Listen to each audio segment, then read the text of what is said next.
Maraming Kristiyano hindi kilala si Kristo.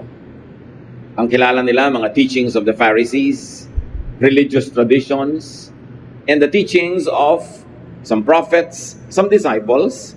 Pero konti ang nakakaunawa ng lubos sa kagustuhan ng Panginoon sa ating buhay.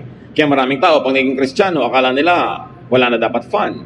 Puro pagtitiis, puro pagtitimpi, puro na lang pag-iisip sa buhay na walang hanggan sa kabila. At wala nang buhay dito. Pero ang centerpiece ng teaching ng Panginoon na ito, sabi niya, I came so that you will have life and have it in its fullest. At pag sinabing fullest, physical, mental, social, spiritual. Ito ang mga main parts of our lives. Are we having a full life? Or in fact, we are having less than a full life because we think that's what Jesus wants. Pero ang gusto ng Panginoon ay buhay na buong buo, buhay na buhay. At sabi niya, it is the thief that steals, kills, and destroys. Yung magnanakaw, yung masamang espiritu, yung diablo ang nagnanakaw ng saya, ng ginhawa, ng kaluguran ng buhay. And Jesus obviously came to give a full, abundant life. Dapat goal yun ng Kristiyano na sumusunod kay Kristo, to live a full, abundant life. And when we meet Him in the next life, we shall say, Lord, I really lived a good life. I lived a life that was full in accordance with your teaching and will. That is part of my worship to you. The will of God is for people to have a high quality life. Ang nakakapagtaka, sobrang ginaglamorize ng religion, at hindi lang ng Christian religion, most religions, sobrang ginaglamorize ang suffering. Ginaglamorize yung sobrang paggutom sa sarili, pagpapakasakit, pagtitiis, pag-abstain sa lahat ng mga masasarap at magaganda at enjoyable na bagay. In fact, to feel guilty for the pleasures of life. Pag gusto mong malaman kung anong kalooban ng Diyos para sa tao, titingnan mo lang kung paano niya dinesign ang katawan ng tao. Bakit pwede ka namang kumain ng walang lasa, binigyan ka pa ng taste buds para ma-enjoy mo pa ang lasa? Binigyan ka pa ng nerve ending sa iyong skin para ma-enjoy mo yung init o lamig ng tubig, ng hangin, kinis ng sapin sa kama. Binigyan ka ng mata para makita mo ang mga kulay, mga hugis, ng tenga para makarinig ka ng iba't ibang mga tunog, iba't ibang mga musika. Tapos pag naging Kristiyano, ililimit mo lang ang sarili mo sa isang uri ng musika.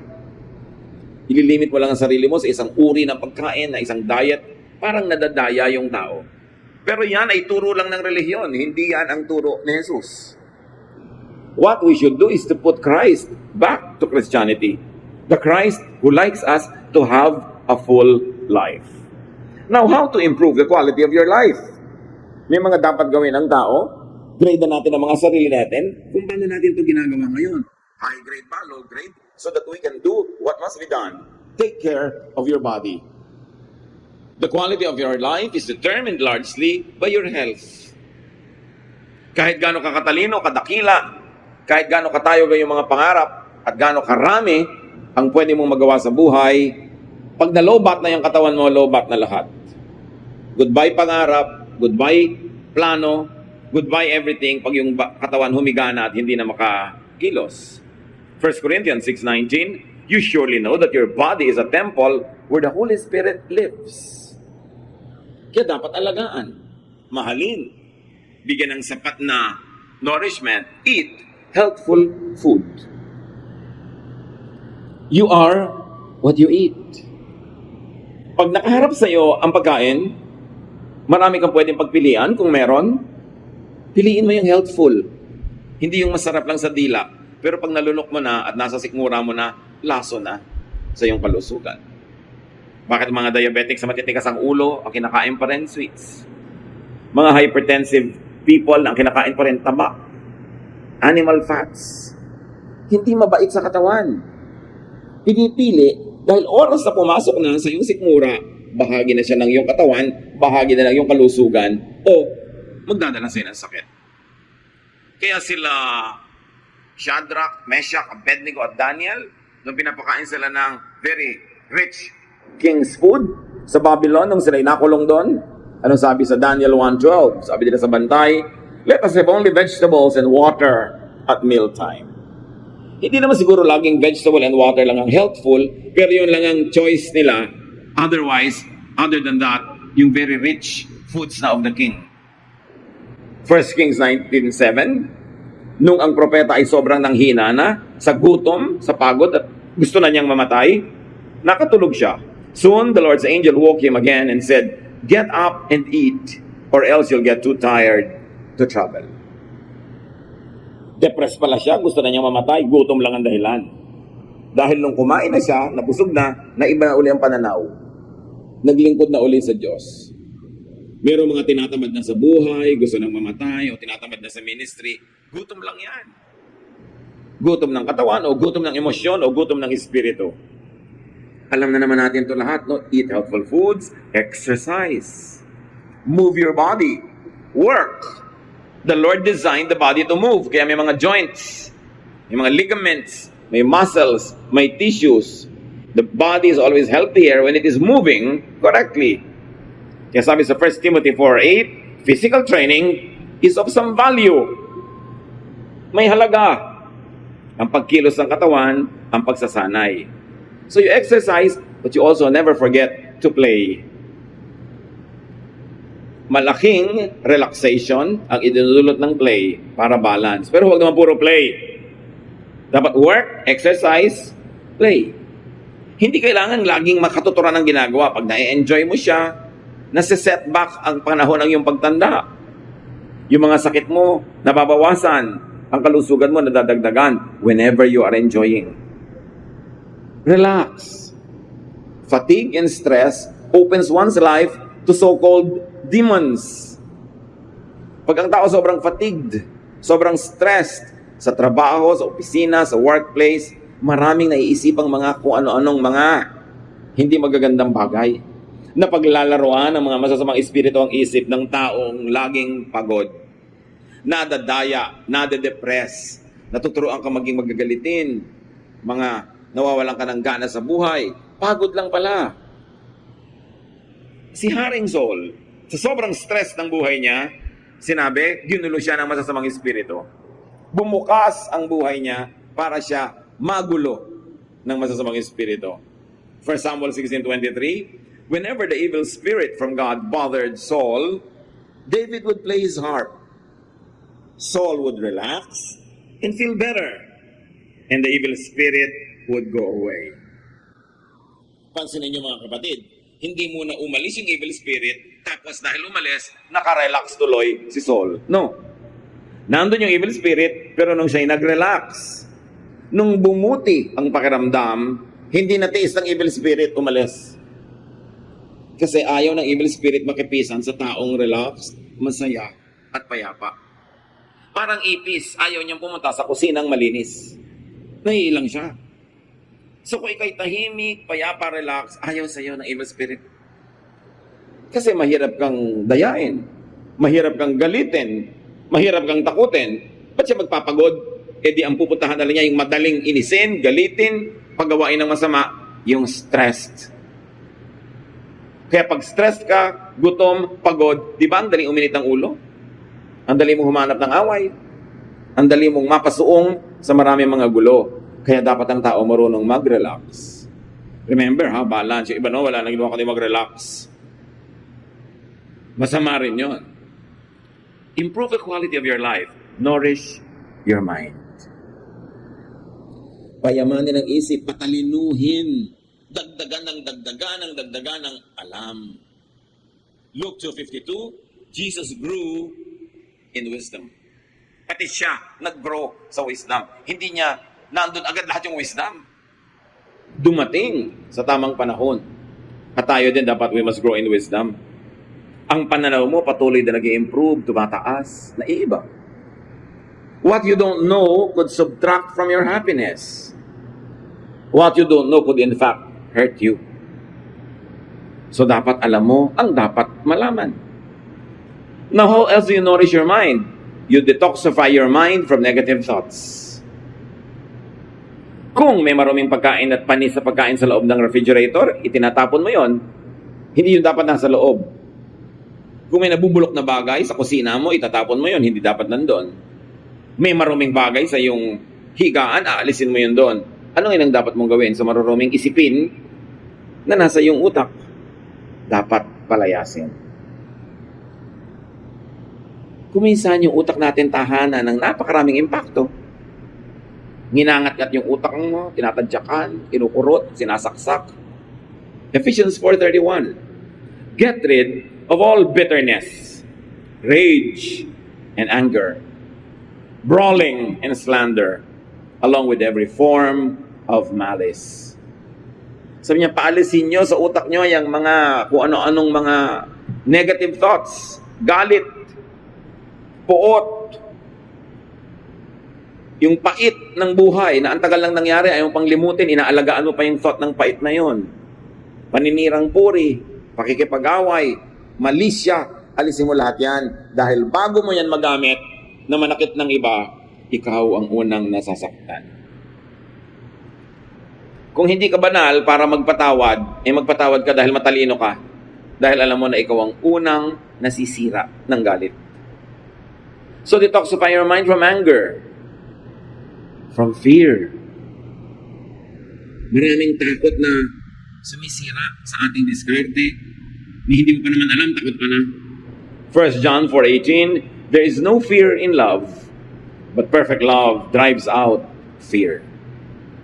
Our love of God, love for fellow men, love for life, love for knowledge, love for truth will drive away many fears. Detoxify your mind from jealousy. Merong reasonable jealousy at merong unreasonable. Dapat ma-differentiate nyo yan, mga kapatid. Yung asawa mo may nakakalong na iba, reasonable naman na maging jealous ka. Pero meron lang siyang katrabaho, meron siyang kasama sa isang project, wala ka namang pruweba na merong nagaganap, nagsiselos ka na, unreasonable na yon. At alam na alam niya ng mga seloso at selosa, nakakasira talaga ng pagkatao ang selos. Nang aaway ka ng wala sa lugar, sumusugod ka ng mali, maraming nakakahiyang bagay na ginagawa ang tao nagsiselos. And also especially, rid your mind of envy. Because envy leads to many evil practices and heaviness of heart. Sabi nga sa Bible, out of envy, many people try to achieve. Not because they want to achieve, but they only want to outdo their neighbor. And where there is envy, there is every kind of evil practice. Pinakamasamang maramdaman, inggit. Ang kasunod, selos. Pag meron kanyan, maaga kang mamamatay. O buhay ka man, hindi ba lusog ang katawan mo? Hindi masaya ang iyong buhay. Detoxify your mind from pride. Pagka proud ka, you're afraid. Because gusto mo ma-maintain yung pride mo.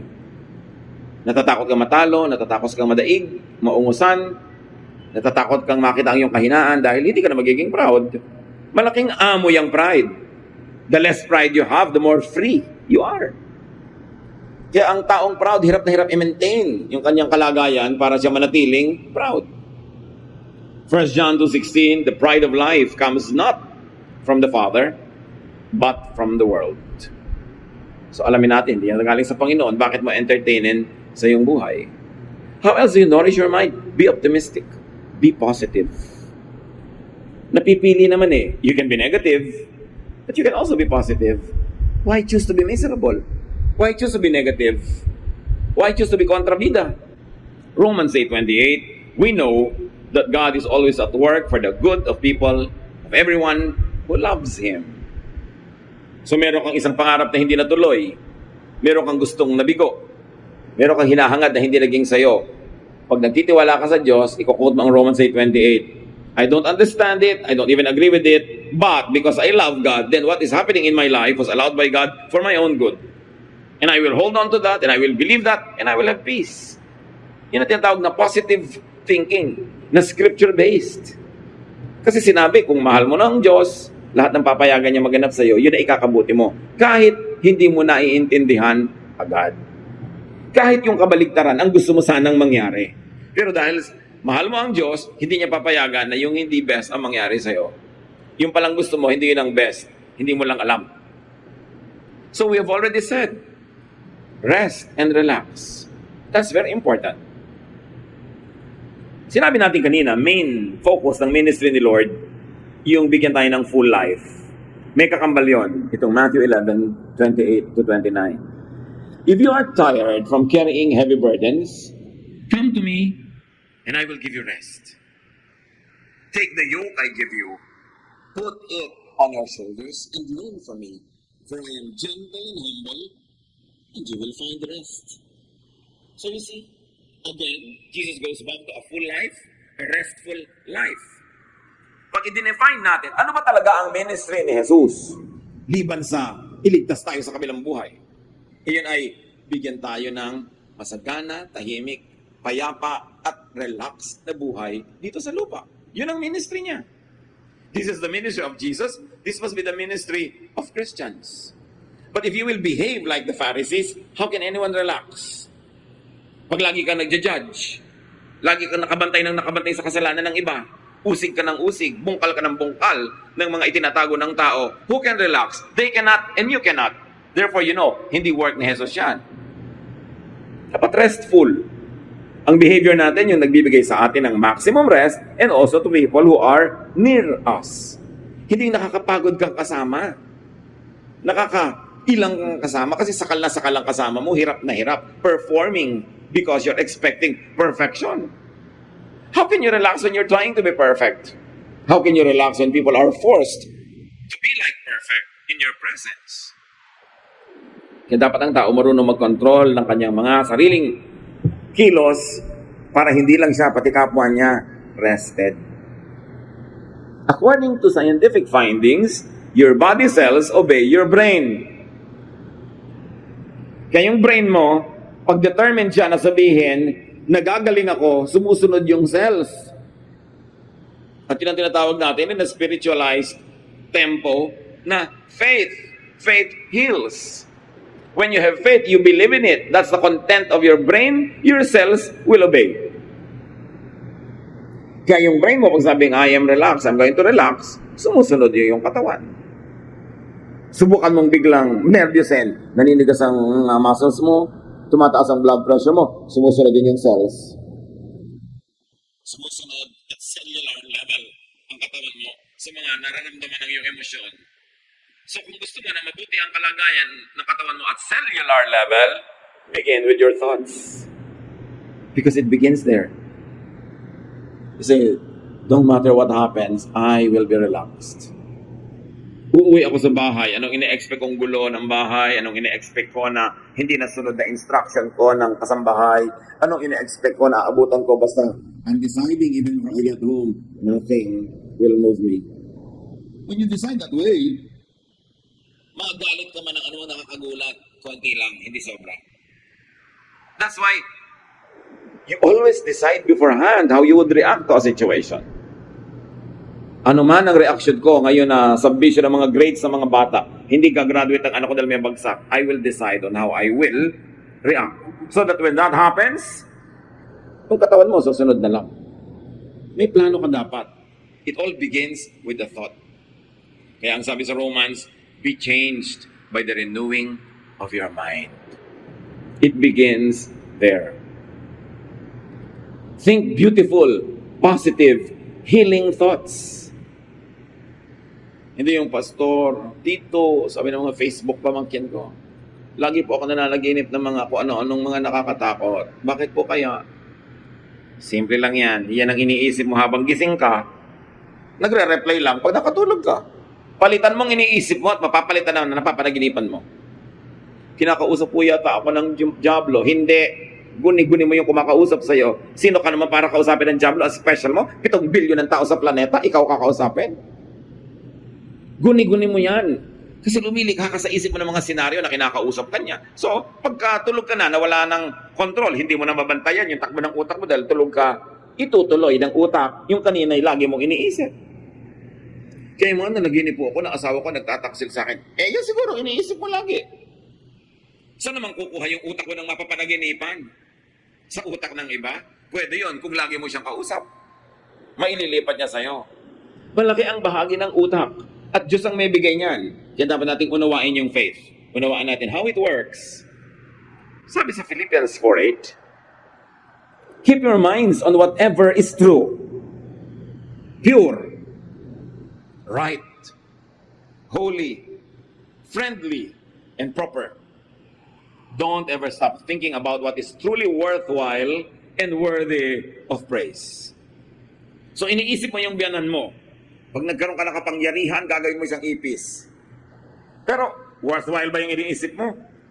Worthy of praise ba yan? No, tigilan mong isipin. Kasi hindi mo alam, ikaw ang nagiging ipis niyan. Yung wish mo sa iba na negative, sa'yo pupunta yon. Yung talbog sa akin, dikit sa'yo, may truth yon.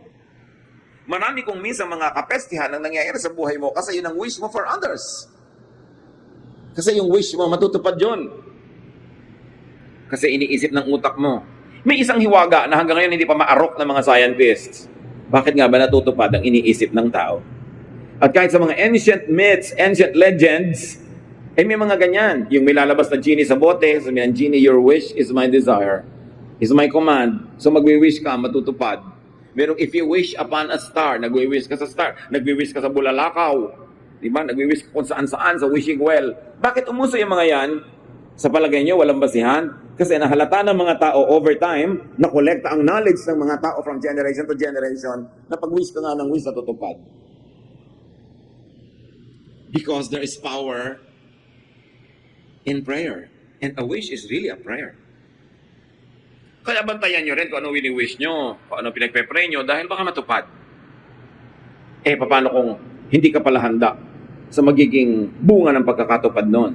Kasi sabi ng Philippians 4:8, kung ano lang ang totoo, kung ano lang ang dalisay at puro, kung ano lang ang tama, banal, mabait, karapat-dapat, yun lang ang isipin mo. Para yun ang maghari sa buhay mo. Sabi ng James 4:7, resist the devil and he will flee from you. Pastor, bakit po ayaw umalis ng tukso sa buhay ko? Hindi mo nire-resist dahil sabi, resist, aalis So balik rin natin, hindi umaalis. Bakit? Kasi welcome na welcome sa'yo. Kahit ano pong gawin ko, hindi ako mapanatag. Ikaw ang gumugulo sa sarili mo. Kasi pag niresist mo yan, aalis yan Sinabi bang fight the devil? No. Sinabi bang makipagbuno ka, makipagboxing ka, karatihin mo ang devil? No. Sabi lang resist. Sabi mo lang no. Aalis. The power of the will. Bakit may power ang will ng tao? Because we were created in God's image. There's a slice of God in us. We are not the divine, but we were created in His image. The Spirit of God lives in us. Our body is the temple of the Spirit. So you think you're powerless? You are empowered. So isipin mo kung saan mo gagamitin yung power na yun. Dahil pag ginamit mo yun sa negative, kahit matupad doon sa taong gusto mong padalhan ng curse, bumabalik din sa iyo. Because what you give is what you get. What you plant is what you harvest. Mahirap ba naman yung arithmetic niyan? Kaya sabi sa Bible, what you wish that would happen to you, wish that it would happen to people. Kaya mga tao laging masama ang iniisip sa kapwa, laging may mga nag-iisip ng masama. Sari-sari ang nagiging sakit. Sari-sari ang mga dilubyo dumadating sa buhay na hindi nila maipaliwanag. Kahit ang mga doktor, hindi na maintindihan kung kumukuha ng sakit itong taong ito. Kasi hindi lang naman tao body. Meron tayong spirit, meron tayong soul. And the sickness of the spirit, the sickness of the soul, also reflects in the body. Kaya mahalaga, inaalagaan yung isip. Resist the devil. And the devil is not always yung may sungay at may palikpik at may mga buntot na yan. Kundi, evil thoughts, bad thoughts, unpleasant thoughts, evil din yan. Jealousy, bitterness, anger, envy, lahat yan, demonic. Hindi laging yung demon na sinasabi, espiritu. Meron na symbolic lang yung paggamit ng word. So, improve the quality of life. Satisfy your needs. Hindi na dadaan sa denial kung hindi ka talaga satisfied. Dapat gumawa ka ng paraan para masatisfy. Produce what you need. Deserve what you desire.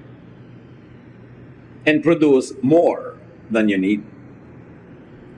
Merong minimum amount of material supply para ang tao sumaya. Hindi mo pwede sabihin, napaka-spiritual mo, kahit zero food, masaya ka. It cannot happen. Napaka-spiritual mo, kahit wala ka na kaibigan, kahit isa, basta Diyos sa kaibigan mo, masaya ka. No, it's a lie. Laging merong minimum requirement on the physical level. Kaya kailangan marunong ka magtrabaho. Kailangan mo ng pera, magtrabaho ka. Gusto mo ng maraming gastusan? Mag-produce ka ng mas maraming panggastos. Kasama yon sa pag-improve ng quality of life. Kaya makikita nyo sa mga developed countries, sa mga rich economies, mas mataas sobra ang quality of life ng mga tao. Public life. Sa hardworking and very productive Japan, pati mga toilet seats, heated pag winter. Quality of life. Hindi yung walang toilet dahil walang pera. Siyempre, pag mahina ang budget mo, ang toilet paper mo, parang sandpaper, nagagasgas ang iyong behind kasi masyadong mura. Kaya kung ikaw ay mariwasa, marunong ka magtrabaho, pati toilet paper mo, soft as a feather. Pleasure. Dahil nagtatrabaho ka. Ephesians 4:28, anyone who has been stealing must steal no longer, but must work, doing something useful with their own hands, that they have something to share with those in need. Ito, spirituality, religiosity at its highest order. A person who stops being dependent on others, who stops living on others, and now begins to produce more than what he needs, that he has adequate excess to give away to people who are genuinely needy. Yun ang mataas na uri ng relihiyon. Huwag maging dependent, huwag maging pabigat sa kapwa, kundi lampas-lampas pa sa kailangan ng ma-produce para makapagbigay ka sa iba. Then, you will have a high quality of life. Work enough. Work more than enough. Because work earns provisions. It earns meaning and value. Work earns affirmation. Ang taong productive, hindi lang siya kumikita ng kailangan niya, tumataas din ang halaga niya bilang tao, napapahalagahan siya ng iba, tumataas din ang tingin niya sa kanyang sarili, pumapanatag ang kanyang loob, mas gumaganda ang quality of his life. Work satisfies. Kaya kailangan sariwain natin yung virtue of work. Hindi yung umaasa sa iba, sabi, they work with their own hands. Hindi yung iba ang nagtatrabaho, sila ay humihingi lamang. You can never have a high quality life that way. Ngayon, kung ang satisfaction hindi pa kompleto, how else do you satisfy your need? Learn contentment. But don't be contented too early. Magsikap ka, gawin mo lahat ng kaya mong gawin, at kung ano ang naging bunga, doon ka na lang matuto na maging kontento. Pero hindi yung wala ka pang ginagawa, contented ka na.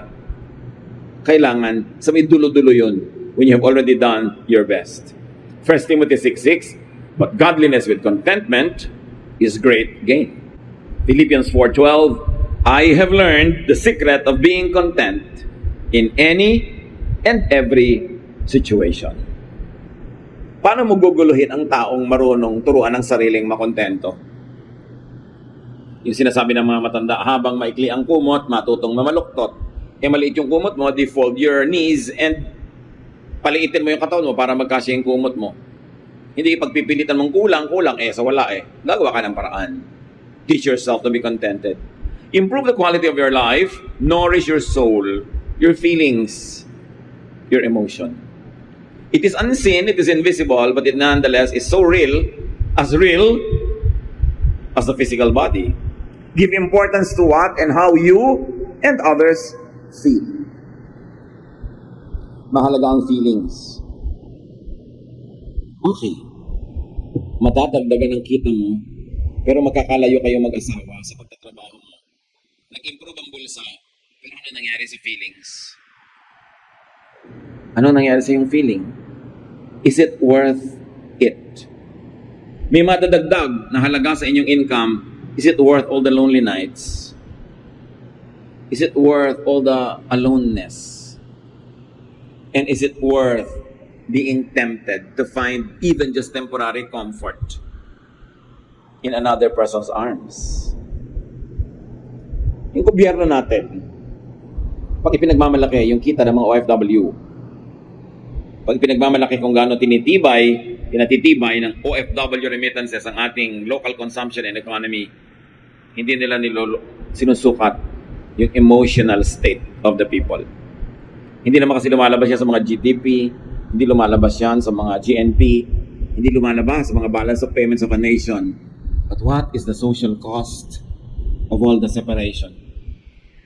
What is the emotional and spiritual cost of all of that? Hindi lang pera.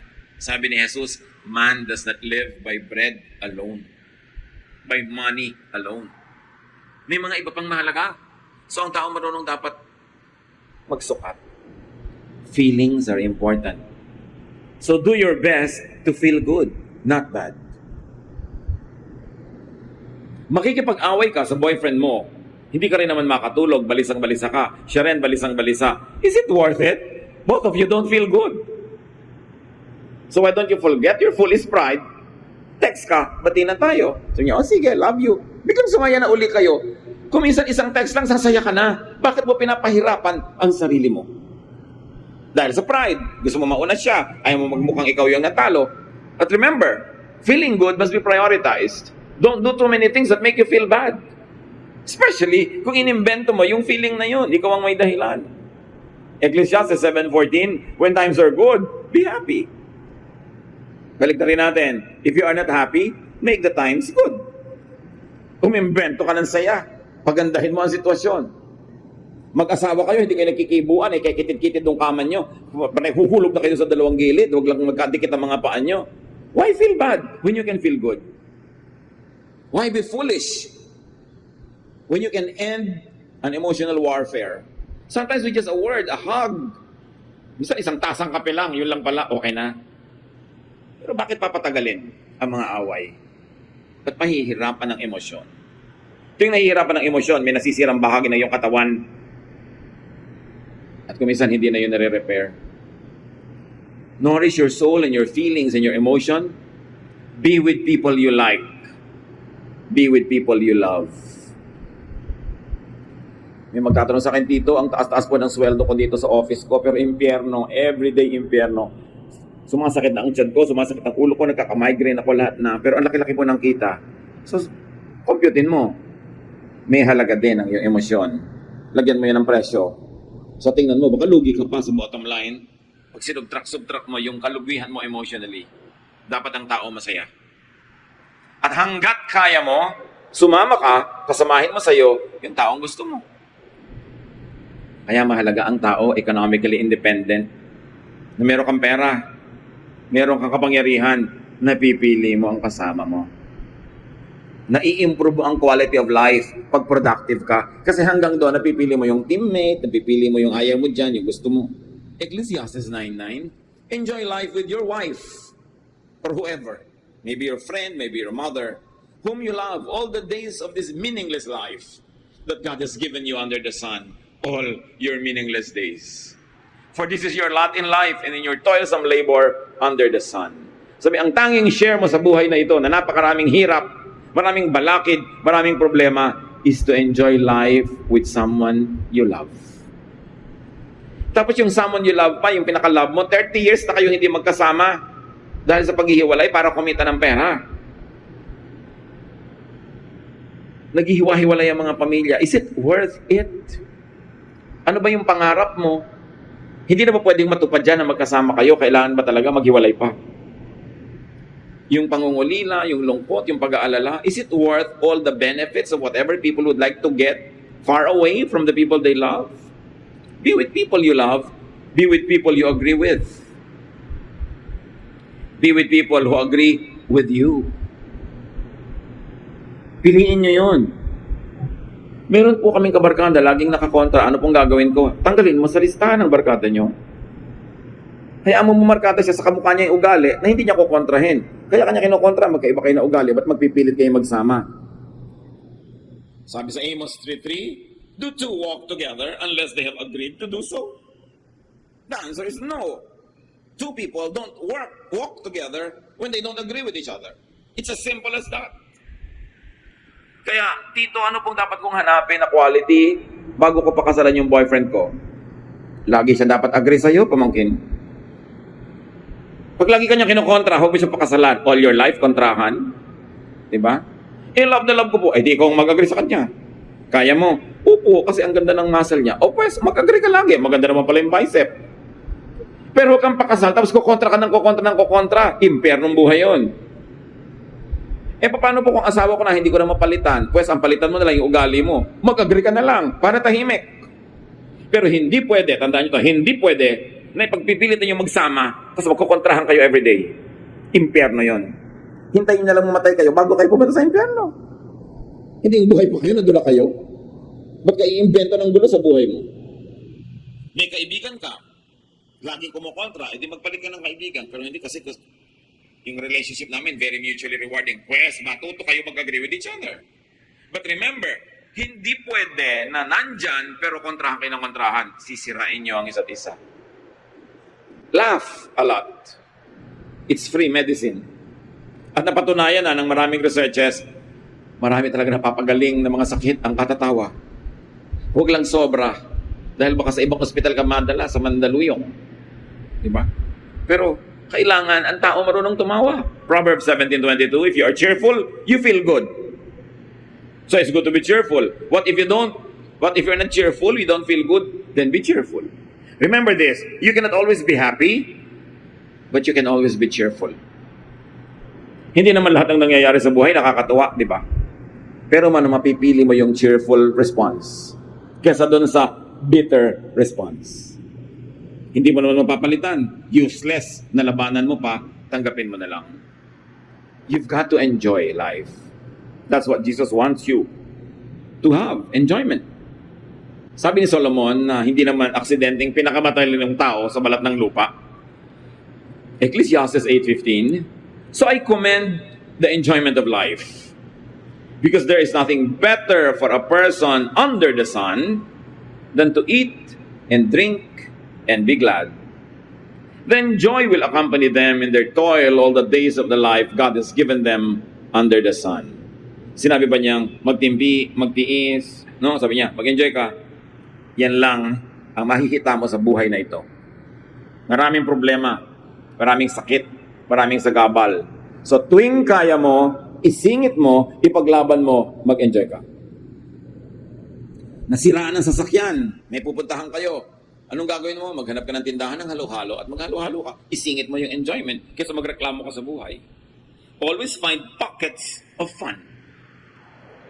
Pockets of vacation, pockets of pleasure and happiness. At si Solomon na pinakamarunong na tao, sabi niya, yan ang pinakamabuti mong magawa sa buhay na ito. Bakit kaya pinakamabuti mag-enjoy? Kasi pag enjoy ka, enjoyable ka rin. Masarap ka rin kasama. Pag enjoy ka sa buhay, you are generous, you are kind, mapagpatawad ka, mabait ka. Kaya talaga, ministry na mag-enjoy. Pagka ikaw miserable, you cannot give what you do not have. You cannot be kind to others when you're miserable. You cannot help others when you are tired. That's why you should learn how to rest. Nourish your spirit. This is how you really improve the quality of your life. Be at peace with God and with your conscience. 1 Timothy 1:19, holding on to faith and a good conscience, which some have rejected, and so have suffered shipwreck with regard to the faith. So hold on to your faith and a good conscience. Pakinggan mo ang sinasabi sa iyo ng kalooban mo. Huwag mong kontrahin yung sarili mong dibdib. Makinig ka sa sinasabi sa iyo ng iyong puso. Connect with God. Psalm 145:18, the Lord is near to all who call Him. Tito, bakit po parang ang layo sa akin ng Diyos? Anak, Psalm 145:18, the Lord is near to those who call Him. So mukha siyang far, you are not calling. Tito, tawag po ka lang tawag. Baka mechanical lang. Superficial lang. Pero kung taos puso tumatawag ka, mararamdaman mo nandun ng Diyos. So hindi siya lumalayo ang problema mo. Hindi ka tumatawag ng galing sa puso. Do good. Ephesians 2:10, for we are God's handiwork, created in Christ Jesus to do good works, which God prepared in advance for us to do. That's one of the best things you can do. Do good works. Punong-puno ng good works si Jesus. And how else do you nourish your spirit? Be thankful always. Be grateful.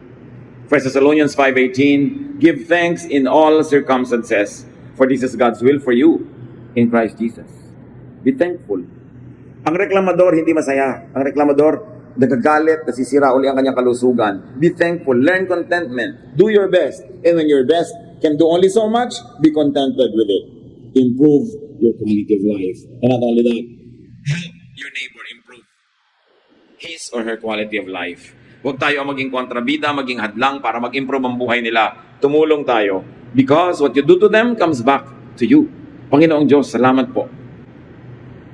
Na binibigyan kayo ng oras na mag-isip-isip, magbulay-bulay sa mga bagay na madalas nalilimutan.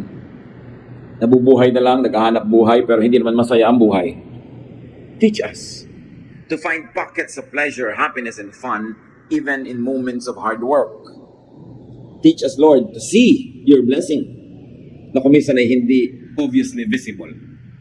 Turuan mo kaming improve na aming buhay at buhay na aming kapwa.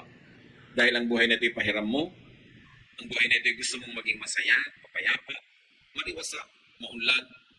Teach us to be faithful to your will by improving the quality of our lives. Pagbulay-bulayan natin mga kapatid kung paano gagawin ito in the context of all our realities. Lord, teach your people how to apply this in our daily lives.